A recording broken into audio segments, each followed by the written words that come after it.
श्री सत्य साई प्रेम लीला।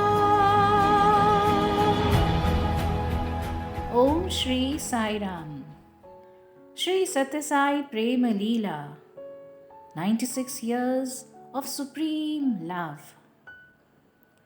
सत्य साई बाबा ने पूरी दुनिया को समाज में महिलाओं की महत्वपूर्ण भूमिका पर जोर देने के लिए महिला दिवस समारोह की शुरुआत की।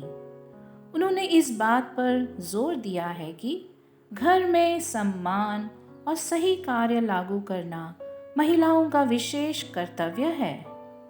प्रशांति निलयम में महिला दिवस प्रत्येक वर्ष 19 नवंबर को मनाया जाता है। ईश्वरम्मा का पूर्व नाम नामगिरी अम्मा था।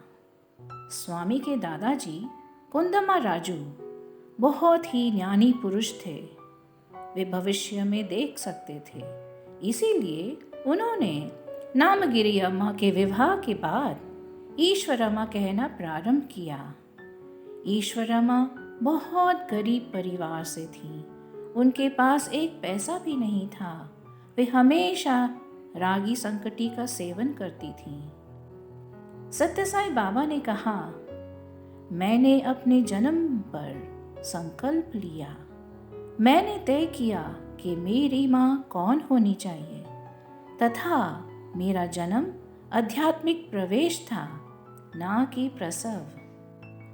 इस प्रकार ईश्वरम्मा सत्य साई बाबा की चुनी हुई माँ थी।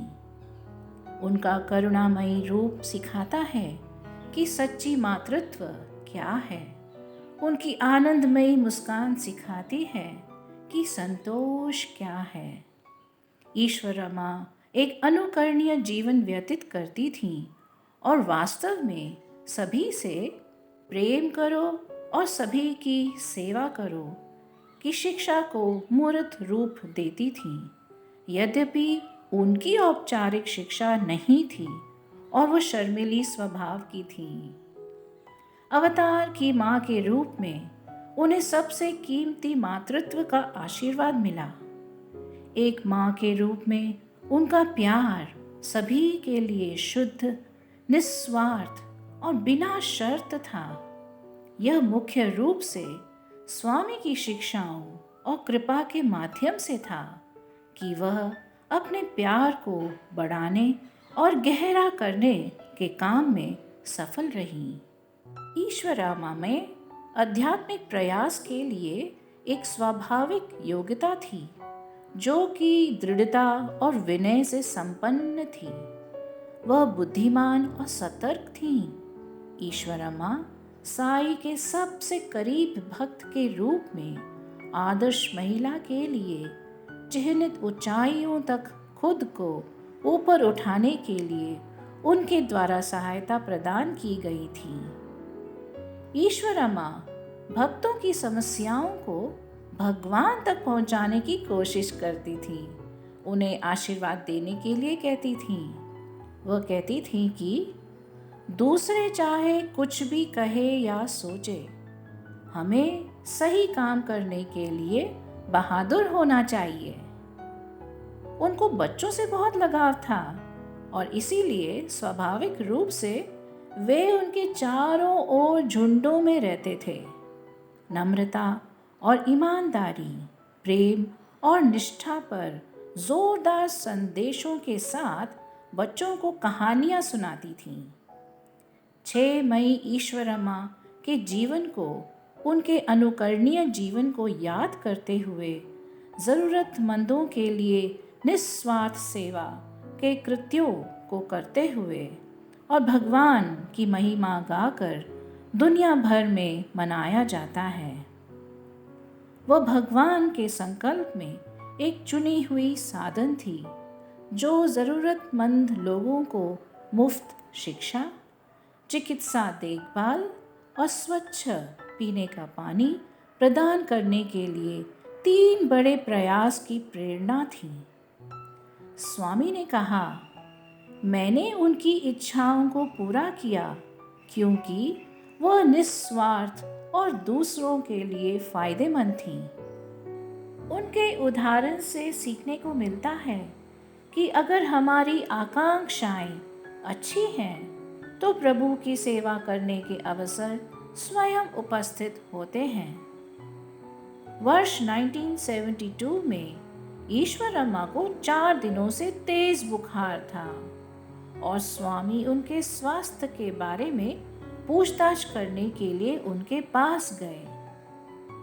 जब ईश्वरम्मा ने स्वामी की तरफ देखा तो वो स्वामी को भगवान श्री राम के रूप में देखकर आश्चर्यचकित रह गईं।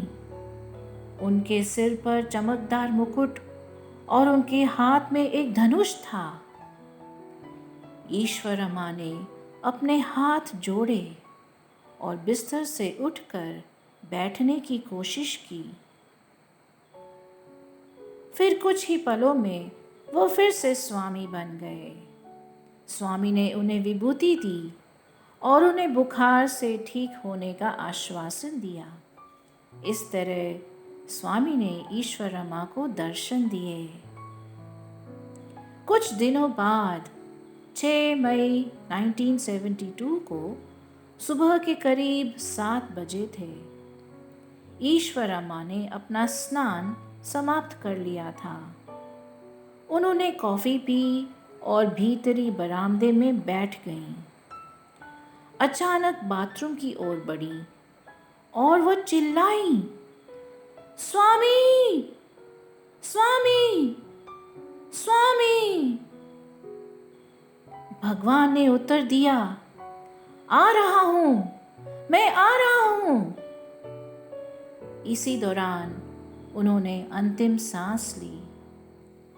ईश्वर की माँ ईश्वरम्मा भगवान में विलीन हो गईं।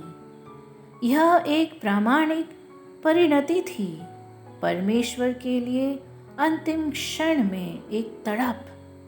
यह उनकी पवित्रता का प्रतीक था। माँ ईश्वरम्मा का दृष्टिकोण बहुत विशाल था। आजकल लोग ये चाहते हैं कि केवल उनका परिवार और परिवार के बच्चे खुश रहें, परंतु माँ ईश्वरम्मा चाहती थी कि सभी सुखी हों। हालांकि वह अनपढ़ थी, परंतु उन्होंने सभी को जन कल्याण की बातें सिखाईं। ऐसी माताओं के कारण ही राष्ट्र की कीर्ति बढ़ती है। समस्त